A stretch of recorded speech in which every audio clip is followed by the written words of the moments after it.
Today in class we started talking about pedigrees. When we look at a pedigree, we're looking at the traits in several generations of a family. Remember that females are circles, males are squares, and anybody that's affected with that trait is colored in. So the first question we see under this pedigree is this trait dominant or recessive? In determining dominant or recessive traits, usually dominant traits are seen in every generation, whereas recessive traits will skip generations.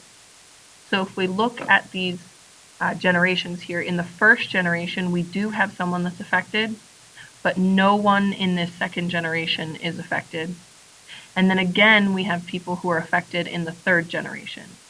So because this trait skips from the first to the third generation, not affecting anyone in the second generation, we would call this a recessive trait. Again, dominant traits appear in every generation, and recessive traits will usually skip generations. So here we see the affected individuals, the individuals who are colored in. So this is I1, 3, or III3, and III4. Those individuals are the affected individuals, and they are in the first and third generations. The second question here says, what are the likely genotypes of these 4 individuals? So we have the first generation, first person. So we're looking at this box here, and it is an affected individual. Remember that in number 1, we decided that this is a recessive trait. So we like to represent recessive traits with lowercase letters. You can choose any lowercase letter you like. I advise you to choose a lowercase letter that looks different from a capital letter. So something like A or B are always good options because a capital A and a lowercase a look different. So I will choose A for this demonstration. Again, that first generation person number 1 is an affected individual, and we decided this is a recessive trait. So I would say that that person is 2 lowercase a's because they are affected, so the dominant allele is not present, and it does not mask the recessive allele of the trait. The next person we are going to identify is in the third generation, the third person, so we're looking at this person here. And this person is also colored in, or shaded in, so that person would also be affected. Again, we said this is a recessive trait. So the lowercase letters show when someone is affected. There is no dominant letter here because it would mask the recessive trait, and this person is affected, so they only have the recessive trait. The next one we're going to identify is second generation first person. So we're looking at this little circle here. Now she is not affected, so she cannot be 2 lowercase a's like the first and the second person that we identified here. They were affected, so we knew that they were 2 lowercase a's. This person has to have at least 1 uppercase or capital A so that it masks any recessive allele that might be there. So we're going to look at her parents and try to decide what she might be.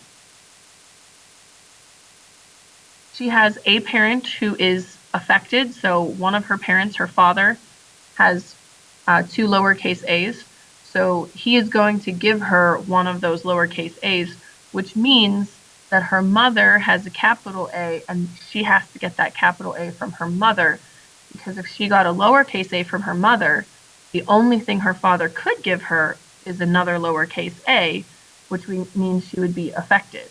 But she is not affected, she is not colored in, so she got a lowercase a from her father, and she must have got a capital A from her mother. The last person we're going to identify here is second generation fourth person, so we're over here at this person. And this person is also not affected. Any individuals who are not affected must at least have 1 capital A. So we're going to add that A in.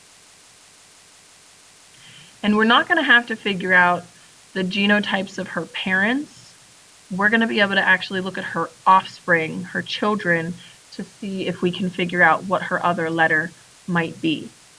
So as we look through her children, she did have 2 children who are affected by this trait and who have the trait, which means she must have had a lowercase a in order to give that lowercase a to her child. Remember, children get one of their alleles from their mother and one of their alleles from their father. So she had to get one of these, this third generation third person must have gotten one of these lowercase a's from her mother.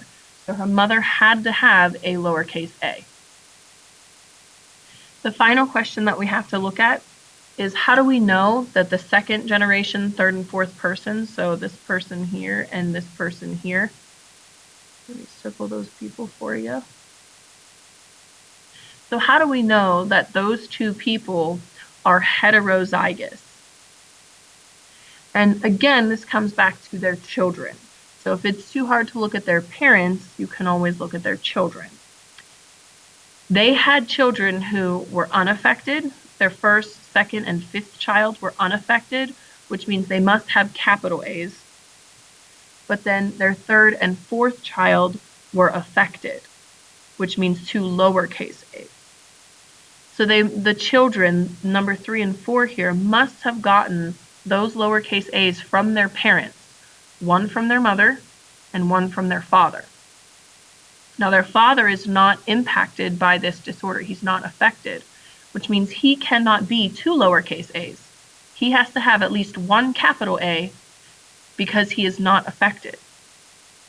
But his other A must be lowercase in order for his children to get 2 lowercase a's. Sometimes I find that it's easier if you color code the letters when you follow them through.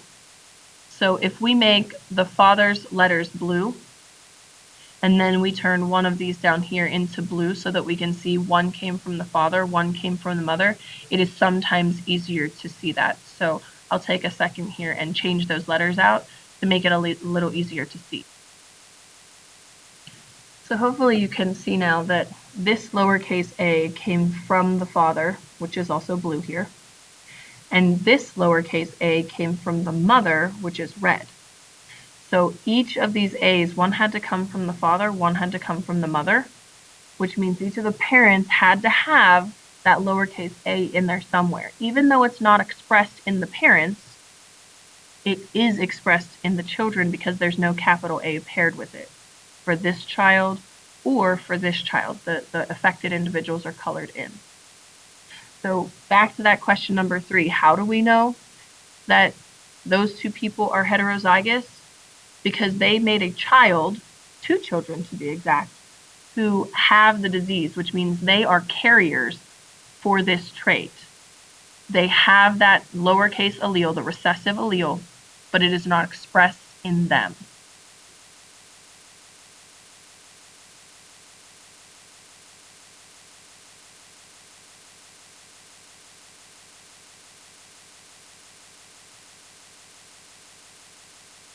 Hopefully that helps with pedigrees. If you have any questions, make sure you ask in class.